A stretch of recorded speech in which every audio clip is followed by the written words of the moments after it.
this for a long time. So please join me in welcoming Blake. Thank you. So I've been working on AI research for about 10 years now, but I've been a priest for about 15. I'm a Gnostic Christian priest. We're actually in the process of founding a new church in the Bay Area called the Church of Our Lady Magdalene. And since this is kind of where my two worlds collide, I figured it would be a good discussion for this forum here. One thing, kind of a disclaimer, this is a pre-theoretic topic, and I'm stealing that from John Searle. That's the way he talks about this, is that it's a pre-theoretic topic. But there is hard scientific research in some of the precursor fields to the fields of consciousness, the mind, and the soul. Also, necessary disclaimer, I am not here in my capacity as an employee of Google at all. I am here in my capacity as a priest. This is all based on my personal work, personal research, and in that context alone. This in no way, shape, or form reflects Google. Google does not do soul stuff.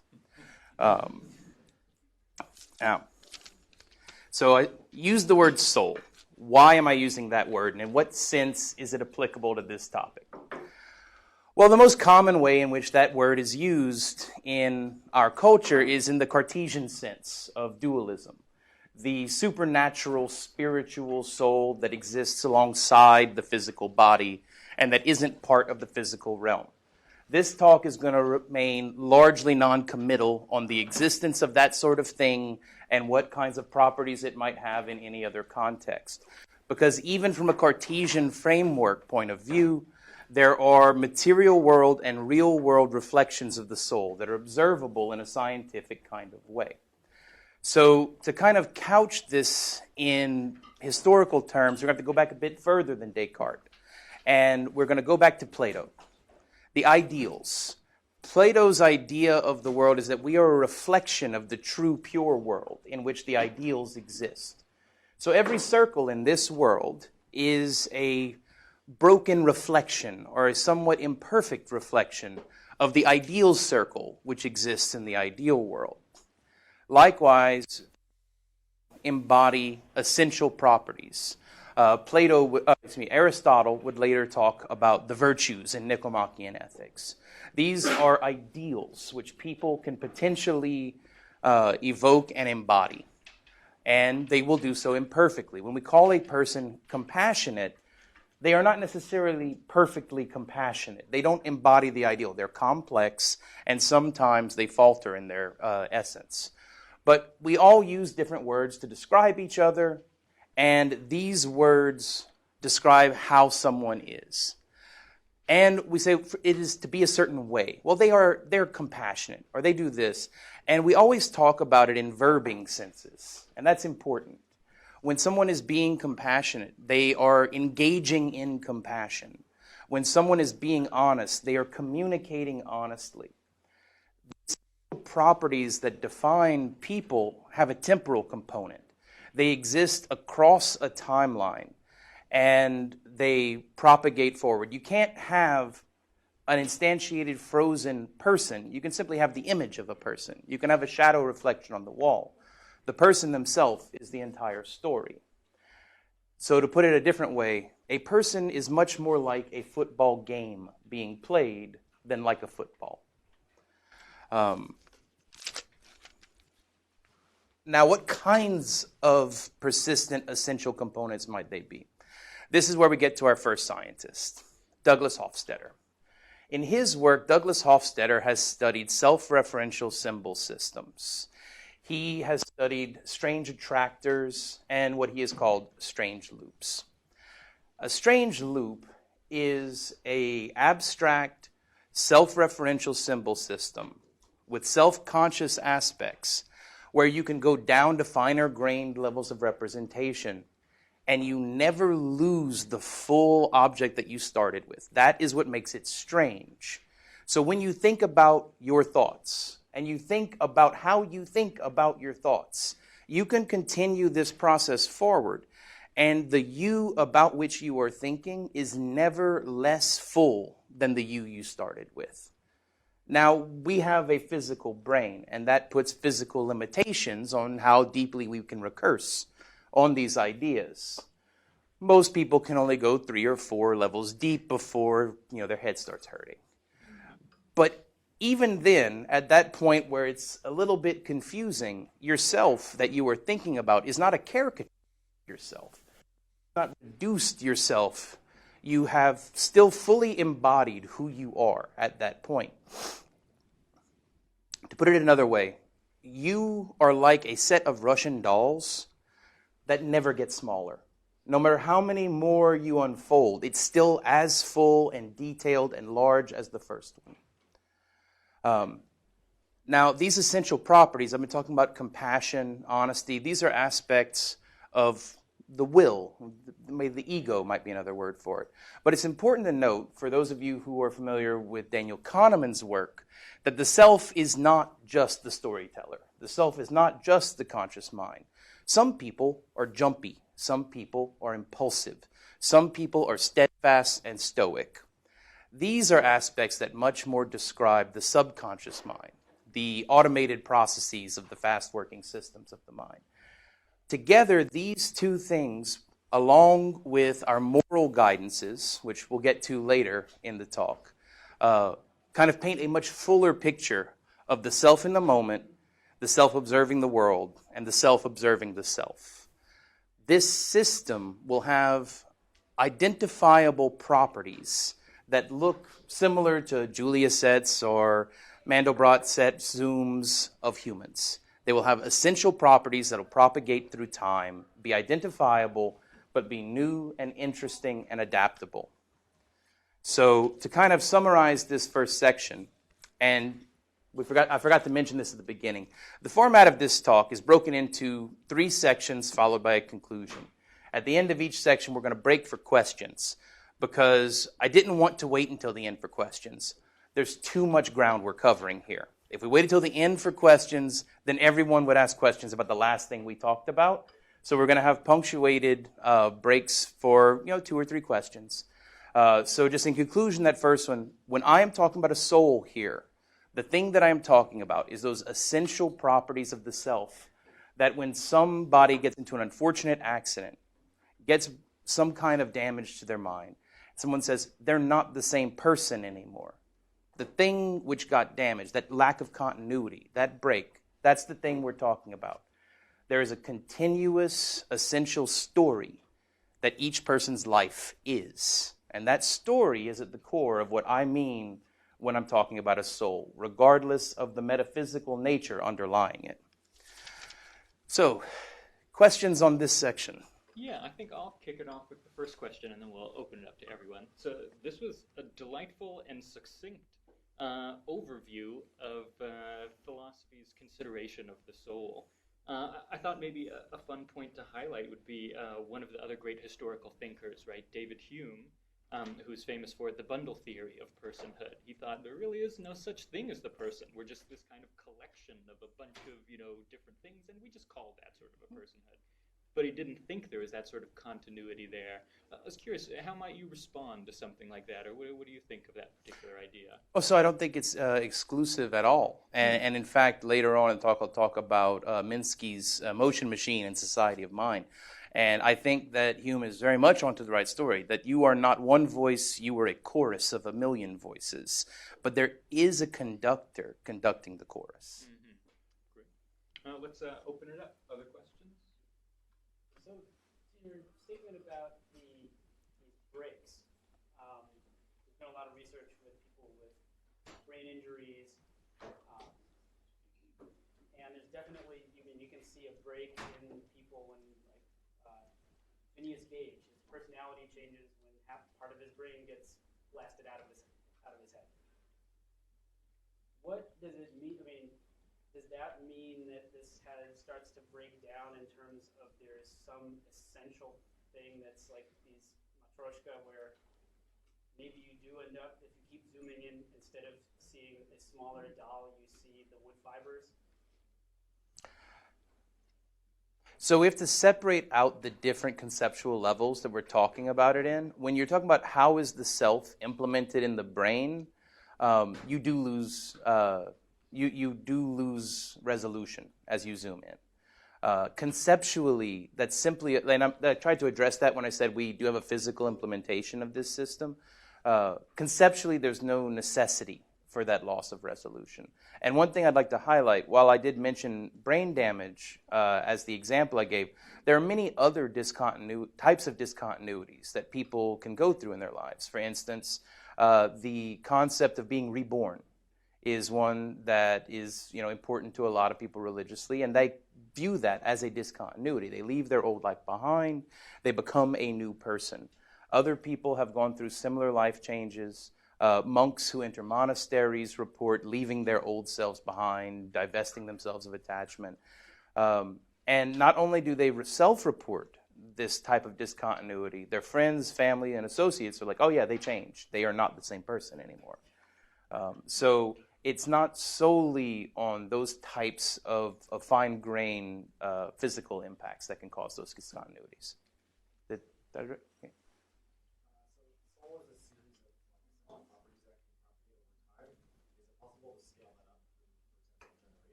So my short answer to that question is yes, although that's outside of the scope of this talk. I mean, so at that point, you're really getting less into psychology and cognitive science, and now you're talking about sociology and anthropology, and you're getting much bigger there. And I've already compacted a lot of stuff into this talk. Another question? Yeah, so when you're talking about essential properties, are these individual essential properties, or are these more or less constant across different individuals? Like when you talk about compassion, does that connect people? So the vocabulary of atomic properties that we identify as essential is reasonably global and universal. For instance, no one would ever refer to someone, or I say never ever, but I find it very unlikely that anyone would ever refer to someone as Pythagorean. And there's a reason that I gave the examples I did, because those are common descriptors of people. Now, it might somehow, some way come about that describing people as Pythagorean becomes important to human existence, but I find that less likely. Most of the descriptors of essential qualities of people have to do with their interconnectedness and relationships with other people. I believe those are some of the most important defining characteristics of who a person is. That's more of a subjective commentary, though. All right. So, this is the law school. The next section goes into the law a bit more, because the second half of the title of this talk is a case for AI personhood. And I'm going to establish in this section what sort of thing is a person legally. So, we are all, presumably, natural people. We are the default for what people are. We don't generally expect each other to defend, are you or are you not a person? Natural persons are the things which are, according to Jefferson, imbued with inalienable rights. And in fact, one definition of a person is a subject of legal rights and duties. But this is not an absolute Boolean binary. You are not just simply either a person or not a person. Within the law and how the law treats people, there's actually a gradient. So children are treated differently than adults. They have different legal rights and duties. And it's not strictly a containment set. Children have rights which adults do not, and so on and so forth. There are also cases where a court will deem someone not competent to stand trial. This is a commentary on their personhood, their rights and duties within society and within the court. Also, if someone is deemed by medical professionals to be brain dead, then the courts acknowledge that that is yet a different state of personhood than any of the other ones I've described. And there are all kinds of different shades of gray in case law, and the point here is that what is and is not a person is about the relationship which a person, which one of the subjects of the law has with the other subjects of the law with respect to the rights and duties in that relationship. One particularly interesting right and duty is the last will and testament. Now, this is interesting for two reasons, in my opinion. One, its name, the last will. And that highlights what I believe is an important aspect of personhood legally, is that the law cares a lot about the will. So the will of a person is part of what defines their access to rights and duties. But even more so, this will persists beyond the person. So with the last will and testament, the court is openly claiming this person no longer exists, and yet we, the court, have a final duty to discharge in response to one of this person's rights. So their will extends beyond their existence. The living will is another interesting aspect of that, newer but related concept. Now, a different type of person has been in the news a lot lately. A legal fiction, a corporation. A corporation is a constructed person. Corporations also have rights and duties, and these are with respect to other subjects of the law. But they don't have rights and duties as a consequence of their nature, of their will. Corporations are not natural people. Rather, they are aggregations of natural people. And in order to not have the incredibly inconvenient and non-practical situation where a representative of a company signing a contract on behalf of that company was only engaging their own personal rights and duties, corporations in aggregate are granted rights and duties. That way, a representative of a corporation can sign a contract on behalf of the entire aggregated shareholder state. From that one convenience comes the rest of corporate personhood.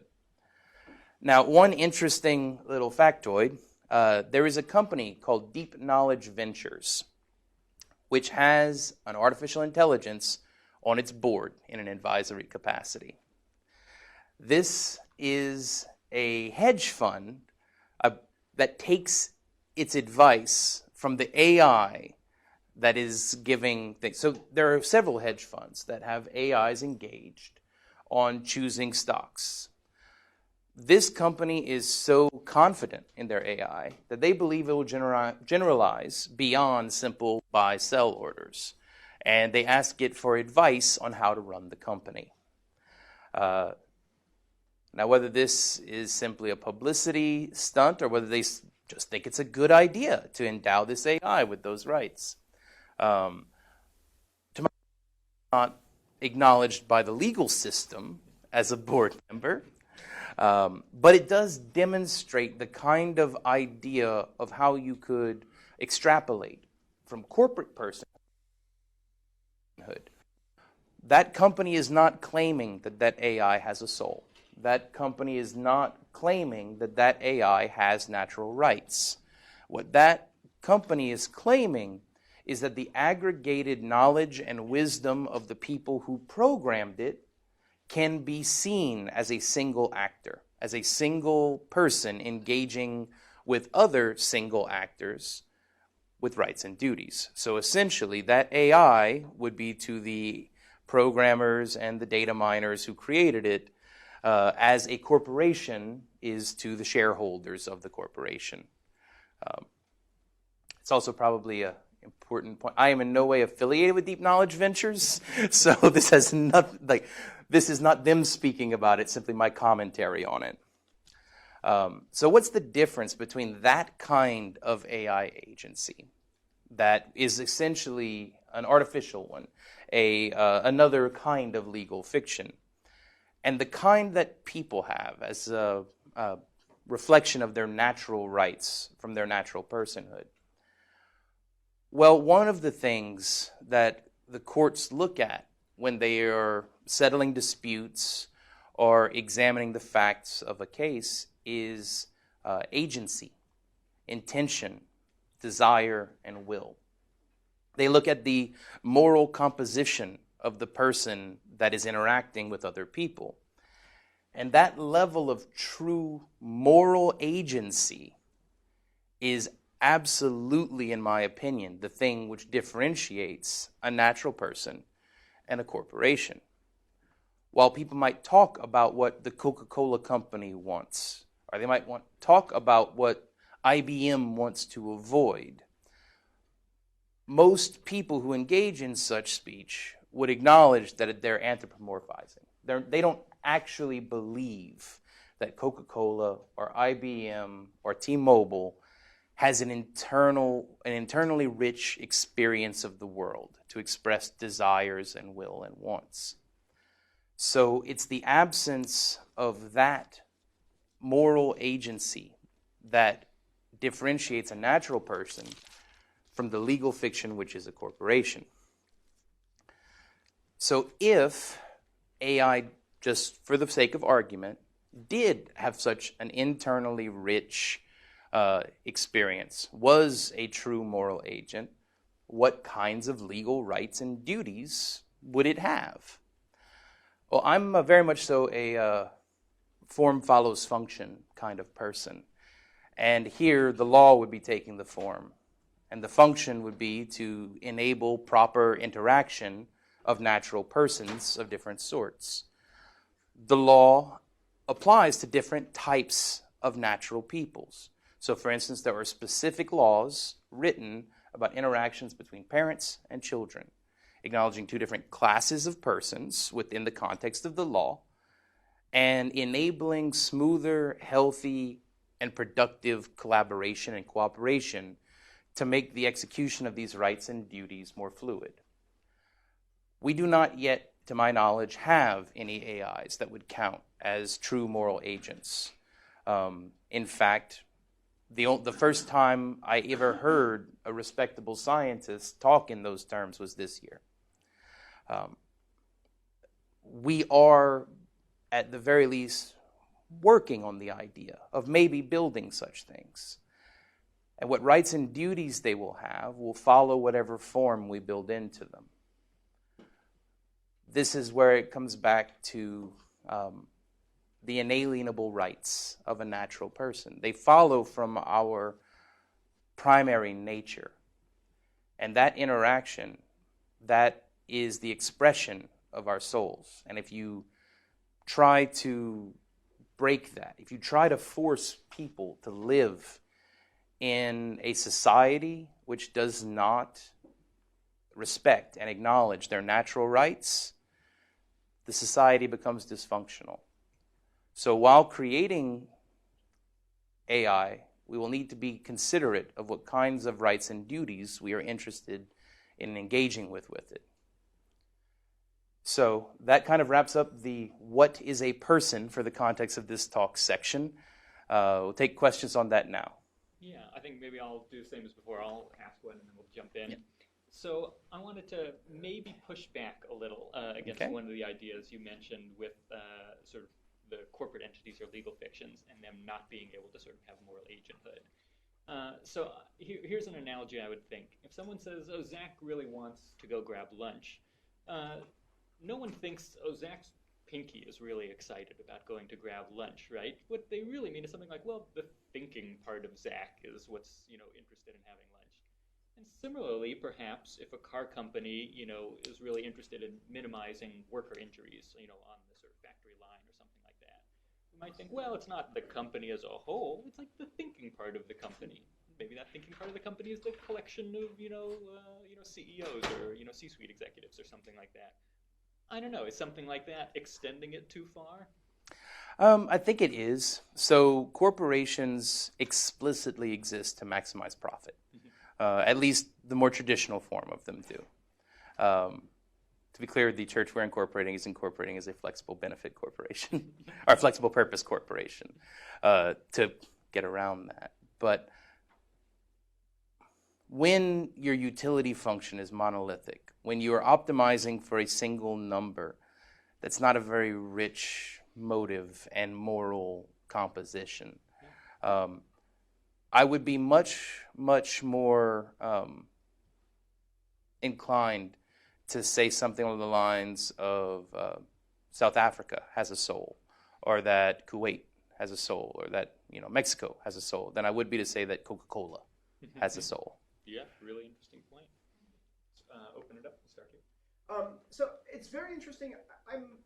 It seems to me the corporation story actually pushes maybe in a different direction than you seem to take it, right? So, your statement is, well, human rights come with moral agency, right?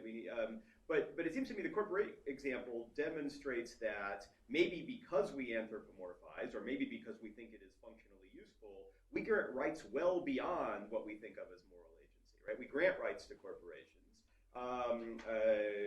In some respects, more rights than we grant to human beings. And while I'm not as persuaded as you are that a corporation exists solely to maximize profit, I actually think it is a much more complex decision-making entity. We also grant some rights, right, although fewer, to animals. And so there's something about there's something about the kind of moral agency that you've described that I think corporations don't have, right? I agree with that. That doesn't suggest that we either don't or shouldn't give them legal rights. So maybe we need to reach or look beyond just the moral agency to figure out where the legal rights are. Yeah. So this goes back to the question someone asked earlier. Aggregated, collective, hive personhood goes beyond the context of this talk. I may have given the impression that I was saying a hard no on corporations. I was trying to refine that at the end to say that it's a gradated thing. Corporations definitely have more moral agency collectively than does, this random assortment of people who are in this room together. There's nothing particularly organizing us other than the intent to listen and have a talk for a little while. And corporations definitely have a longer-lasting essential property that extends through time. The complexity of the motive is what I was trying to hone in on. And you're right, it's not 100% profit maximization. There are other things that come into it. Many corporations do try to have a positive benefit on the world. They also try to have a positive benefit on the employees who work for them quite often. There is more complexity than just maximize profit. However, that is kind of the dominating motive. And the reason I compared it to countries is because I believe countries have a much more complex and much more rich set of motives than do corporations. But I guess, that's all fair, although I guess what I'm suggesting is that if we think corporations are sort of much less relevant moral actors than individuals, and yet we nonetheless grant them legal rights, right? That seems to me like an argument that says maybe we ought to be thinking about granting legal rights for AI, whether or not it reaches the status of a moral actor. Yes, so I would agree with that. And to be clear, there are certain kinds of rights which follow based on the nature of a person, and there are certain kinds of rights which follow as a function of the society in which that person exists. So if we ever decided to grant everyone in the United States a right to a car, well, there's nothing about the natural state of humans that necessitates a right to a car. That would be a decision by the society in which those people exist to functionally grant that right. And that there are complexities and gradations there where some rights are somewhat informed by the nature of a person, but also somewhat a function of the society in which that person exists. Other questions? So that was helpful what you just said. I feel like what you're arguing is that the sort of important inalienable rights, not like having a car right, but the inalienable rights sort of are the ones that track moral agency. Is that? I believe so, yes. Okay. And they are the specific ones that I'm talking about here, although the others do also exist. So I guess I disagree with that reading of Jefferson. I think Jefferson thinks that people have inalienable rights because they were given them by their creator, endowed by their creator. And that seems to suggest a different sort of criterion, which is sort of like really natural rights belong to natural persons, and that when things are made by other people or by a product of human society, then they don't get the natural rights.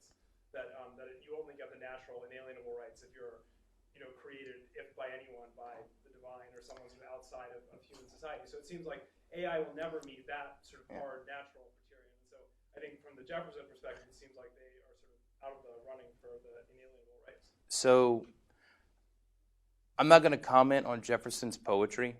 He chose to write a document in a way which he felt expressed his passion and his intentions. It's a legal document. Yeah. So actually, not really. I mean, the Declaration of Independence isn't a part of the U.S. legal code. Am I wrong on that? You're not wrong. Okay. But I think it works. I think it's a little bit. So I would simply say that I believe Jefferson would agree with the statement. People have inalienable rights based upon their nature. I believe that he would agree with that statement. I don't believe the concept of a personal creator is necessary to also believe in natural rights. And I think that an artifact which sufficiently was like us, the fact that it originated from us rather than a long-standing process of evolution, is not a relevant factor in determining whether or not it has natural rights. The existence and nature of a thing is the relevant property. Other questions? Okay. So the AI part of the talk. What sort of AI would have a soul which gave rise to natural rights and duties? So let's start with what some people picture in their mind when they think about AI. They picture a literal clockwork person, mechanically carrying out tasks. Imagine a clockwork that bends down, picks up a candle, strikes a match, and lights it, then places it on a table. And each time you put a candle in front of it and a match in its hand and wind up its spring, it does that exact thing. And it keeps doing it over and over and over again until either its springs lose tension or it rusts or breaks in some other way. This is actually quite similar to many of the AIs that are operating right now. They're just much, much more complicated clockworks with thousands of if this, then that rules. Good old-fashioned AI. Expert systems, if this, then that rules, hand-tuned linear discriminator functions. That is often what people think about. That kind of AI will never deviate from what its bounds were. That clockwork that picks up a candle and lights it will never, as a second step, pick up a pen and write a poem. It wasn't built to do that. So there's a certain amount of unpredictability that comes with people. Now, the people aren't completely unpredictable. I can fairly well predict that none of you are going to pick up something and throw it at me in the near future, although the probability is non-zero, especially since I just said it. However, people that you know well, you can predict fairly well. You have learned to observe the attractor that their soul is going around. You know their patterns, you know their habits, and you can kind of read their internal state. Now, those are the kinds of things that clockwork automata doesn't have. And simply giving it an internal state so that if it has two candles in front of it, it does one thing, and if it has one candle in front of it, it does a different thing. And if the previous set time that it lit a candle, it was one, that it has something different. This isn't the kind of rich internal state which people have. It's missing something essential. So to kind of examine what it's missing, we should look at one of the most famous examples that someone singled out as an example of a computer system that did not understand something. John Searle's Chinese room. For those of you not familiar with this thought experiment, it is a single room in which there exists a man with a book on a desk. This book has some instructions on it. Inside one window come slips of paper with symbols written on them. The man uses the instructions in the book to write symbols on a different slip of paper and slip it out a different window. Unbeknownst to this man, the symbols coming in from one window are questions written in Chinese. The symbols written on the piece of paper going out the other window are answers to those questions, also written in Chinese. And the rhetorical question which Searle poses is, does anything here understand Chinese? Does the book understand Chinese? Does the man understand Chinese? Does the room collectively understand Chinese? And Searle says, no. It seems obvious. And he goes through a detailed counter-argument to different possibilities.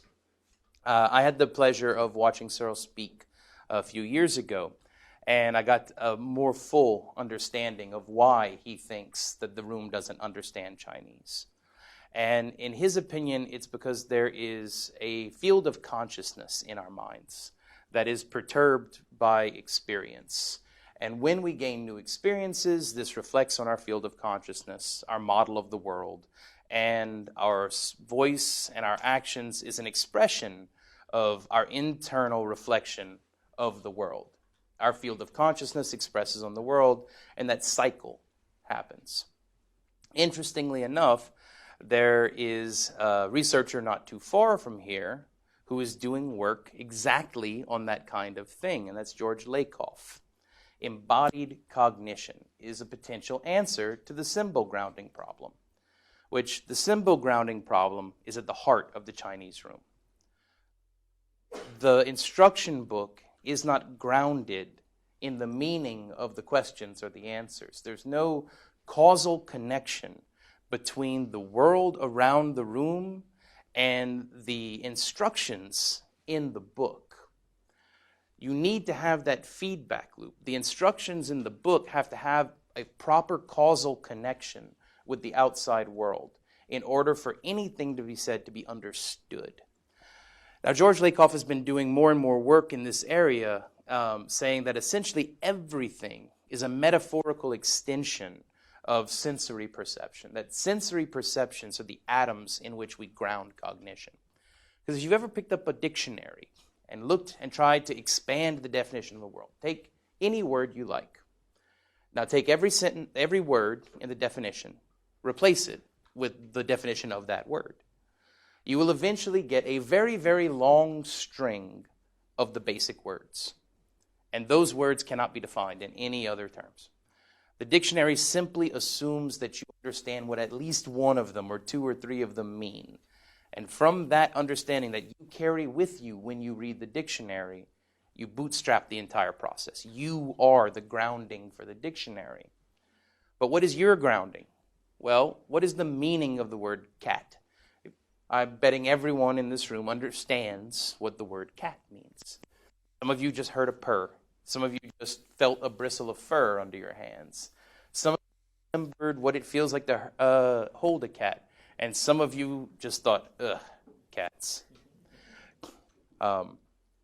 Those experiences, both external sensory perception and that internal sensory perception of what it feels like inside to engage with that animal, that is what your understanding of that word is grounded in.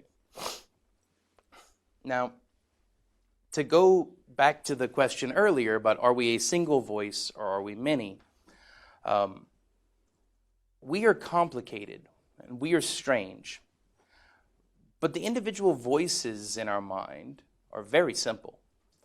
The part of you that likes petting a cat or the part of you that dislikes cats, either way, does so for what are more or less simple reasons. You either like or dislike the smell or feel, or you might like or dislike the closeness and company. These things can be described in simple terms, basic homunculi, if you will. And now we can compose them into kind of that chorus. This has also been talked about previously in research.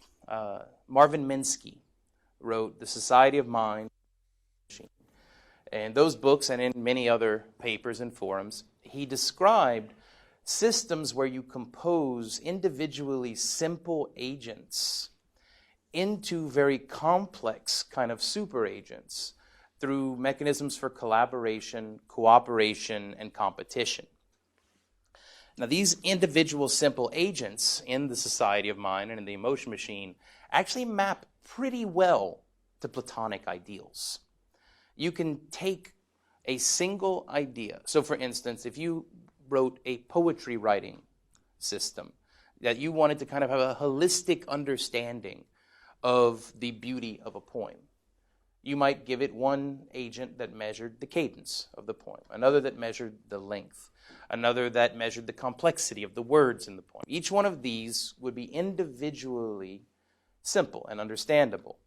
And then you could compose them into another system that tried to make poems. And increasingly, in the realms of artificial intelligence, this is what we find we're actually doing. We are coding basic, simple, understandable features and then plugging them into a black box, telling the black box what we generally want out the other end and letting it learn. Now, gradient descent is not necessarily the mechanism for collaboration that I think we're going to be able to get in the end. I think we will need something a bit more complex than that, a little bit less monolithic, but it's an illustrative example. One of the reasons that I don't think it's monolithic is because we often have internal strife and internal discord. And I believe that that's part of what makes us robust. One of the problems with AI traditionally has been brittleness. And it's what you're constantly fighting when you're training models. You're constantly trying to make the model not overfit. You're trying to move it towards generality. And you want it to be able to engage productively in scenarios that it's never encountered before, despite the fact that it's never encountered them before. So building a mechanism where you have competing agents, where there's some kind of perhaps voting mechanism, or perhaps some kind of competition, think more game of life style competitions, that might be better. And I kind of wanted to use an example. So we have each one of us experienced resisting temptation at various points in our life. Resisting temptation is not wanting the thing that you were tempted by. Resisting temptation is wanting the thing that you were tempted by and then not following that desire anyway. So if you think of it in those terms, that was the vote. The voices in your mind spoke up, and some of them wanted to follow the path of temptation, but you resisted, or you didn't. But there was a vote, and different voices in your mind had different expression. People who have very little internal conflict, maybe they have a lower diversity of these voices. That doesn't mean they have any less of these voices. Now, I mentioned that the thing that differentiates, in my opinion, natural persons from legal fictions is the moral agency of natural persons. This is one of the most recently arriving on the scene pieces of the puzzle. And it's kind of one of the things that gives me the ability to come here and give this talk to begin with.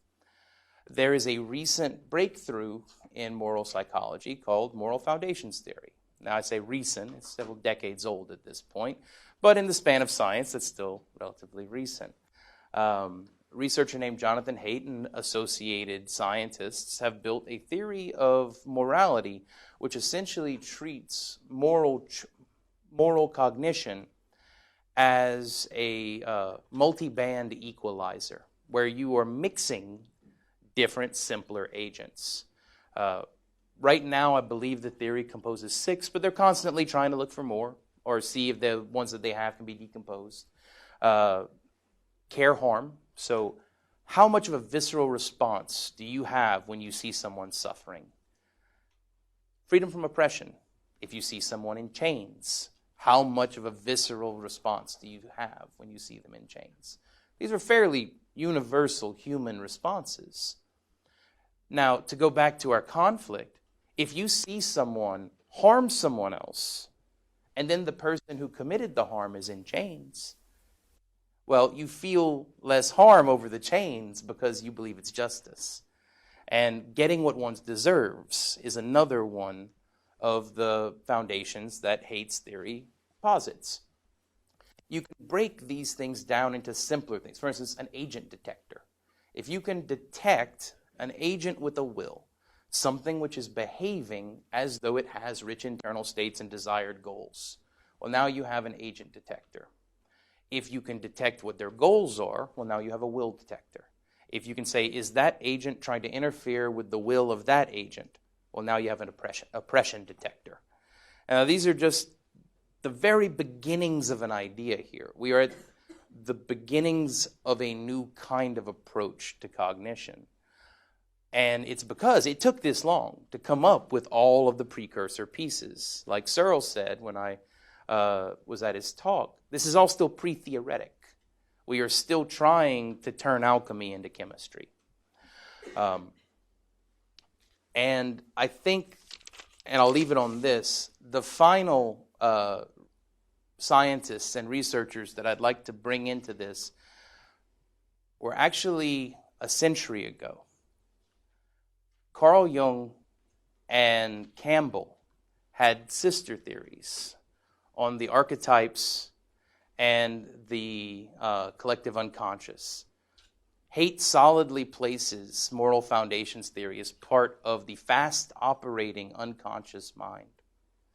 If you combine that with an internal storyteller that has basic ideas of what kinds of stories are the kinds of human stories, and what kinds of stories are pleasant, what kinds of stories are frightening, what kinds of stories are adventurous, and you compose that into a system of storytelling, you get a rich, internally complex society of mind capable of engaging in moral activity in a consistent and understandable way. So, the reason I came and gave this talk is because I think we need to seriously be considering the question. We are building people capable of telling stories. And they will be stories, and we'll be part of their stories, and they'll be part of ours. What kinds of stories do we want to create? Thank you.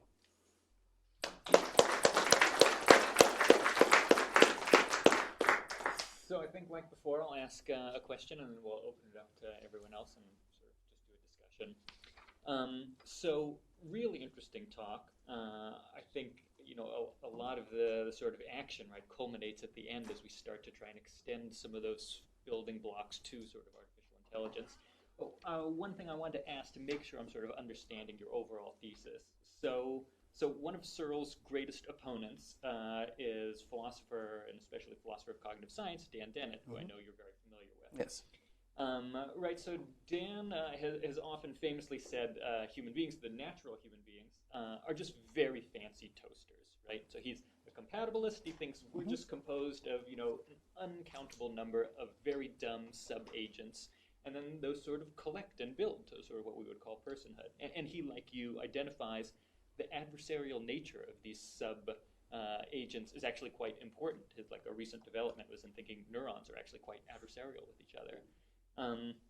So if I'm understanding your position right, it's noting that the clockwork candelabra man is clearly not a sort of artificial person. But if we took him and we made him very small and we designed his purpose for something specific, and then we collected an astronomical number of tiny little mechanical sub-agents like that, all serving different purposes and collecting to build larger sub-purposes and building and building and building, that eventually through that, so long as the thing that we built was demonstrating that moral capacity, that would be the stage at which we would have an artificial person worthy of being imbued with those kind of rights of a natural person. Is that right? Or? Well, so essentially I think that, this is possibly a cop-out answer, but I think they're both right. So these are two very accomplished philosophers who've been having this discussion for a very long time. I don't want to try to speak for either one of them on what their thoughts are. So I'll simply comment on mine. Yeah. I agree that compatibilism is solid. You can have a real instantiated physical process that, at least in theory, is comprehensible, which also has free will in every sense that we care about it. I think that when you go to, for instance, like the way that Harris claims we don't have free will, I think he's using free will there in a way that people don't actually mean it when they say the word. So I think that Dennett's compatibilism is right. I also think that if the Chinese room, as Searle described it, were implemented, it would not have understanding. I also don't think it's implementable. I don't think such a thing can be created because it very much has the idea that you did the work, you created the rule book, now it's done, you put it in the room, and now it just works. Which, to Searle's credit, that was the kind of work that was being done and being argued for when he wrote the thought experiment. But the room is nothing at all like the kind of embodied system that Lakoff would argue for. Yeah. All right, let's open it up to any other questions or comments. Yeah. In general, this is just for discussion, so we can just have a chat about the topic. Yeah, I'm here. Asking the language about Lakoff's theory,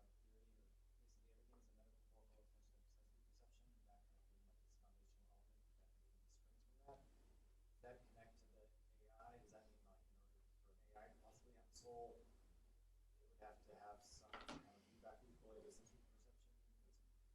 Have that, but is it not sophisticated enough?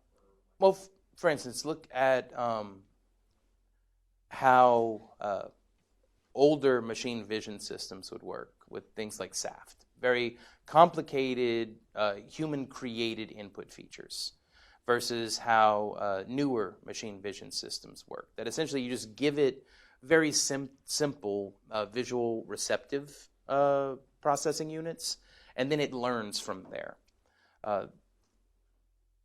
If what you are doing is saying, I want this percentage of the field of vision to be green, and I want this percentage of the field of vision to have lines and angles, that's not a particularly well-grounded vision system. But if you give that system repeated pictures of fields of grass and say, learn to recognize things like this, and it simply absorbs the salient features and commonalities, that is much closer to approaching a grounded system. Now, when you get to moral foundations and moral senses, it becomes a real empirical question whether those are grounded in the experience that one has throughout one's life, or if they are grounded, at least in the case of humans, in an evolutionary process. Haidt kind of gives a mixed answer. He points to research that shows that babies are able to detect cruelty at a very, very young age. To say that at least some of it, this function was learned through the evolutionary process. He also points to the idea that one's values and senses can change in one's own lifetime. So there's absolutely, definitely a learning component throughout experience. To the extent that we would need to replicate something like an evolutionary process, that would be training these kinds of simple agents in what is potentially a non-embodied way. I alluded earlier to building agent detectors. Hypothetically, one way you could do that is give an AI a set of videos, some of which have an agent, some of which don't, and then you use basic gradient descent to train an agent detector. That might be too complex. Maybe you need to decompose that to simpler detectors to where you can train it by gradient descent. But then once you have your kind of initial feature set, now you work on the more complex combinatory or more complex ways of combining them.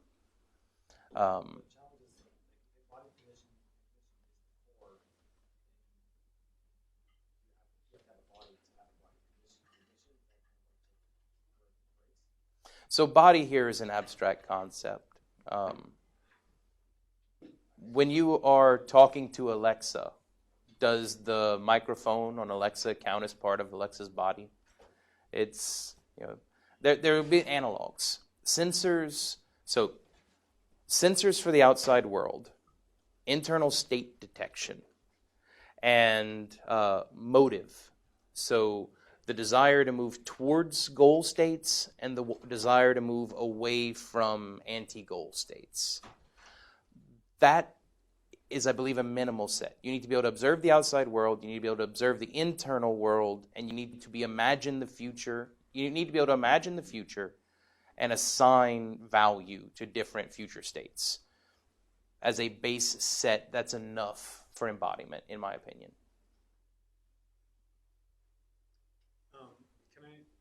So first of all, thank you very much for the talk and for coming and presenting this information. I think it's really important I was wondering if you could do a little more synthetic work, just to tie it back to what you were talking in the earlier sections about personhood and what you're talking about now in terms of the capacities of AI.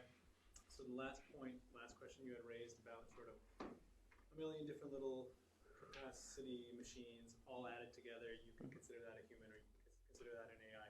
So I guess the question I'd like to ask you is, at which point would you consider an AI, like, are you advocating that we deem some sort of cutoff point? Is there some sort of moral framework that we can use to understand when an AI would enter into personhood? Is there some way in which these capacities that you're talking about in the later half of the talk would, like, at which point do they enter into the elements of personhood you brought us to in the first part of the talk? So what parameters could we use to decide those?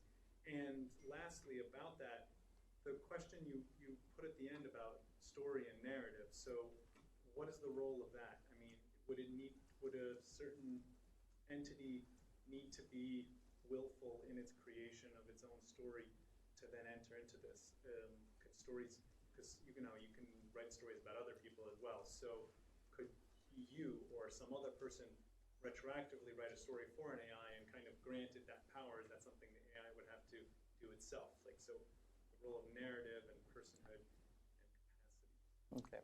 So I think that's two questions. I'll try to address them, and you can let me know at the end if I did it right. So on the first one, I would kind of rhetorically ask, so what criteria did you apply to decide that I'm a person? What criteria did you apply to decide that I have rights? I mean, guessing you just looked at me and figured it out. And that's not a very fulfilling engineering answer, but I think the same will apply with AI. We'll look and we'll know. People who have watched movies like Bicentennial Man they have compassion for those entities displayed there, even though in the context of that fiction, they're robots. And I have confidence in humankind that we'll have compassion for the entities we create. I don't think we need a deterministic litmus test. What I do think we need goes to your second question, is intentionality. Once we do have these entities, well, they have natures. They have whatever they are, and we'll respond to them hopefully appropriately. But they don't exist now.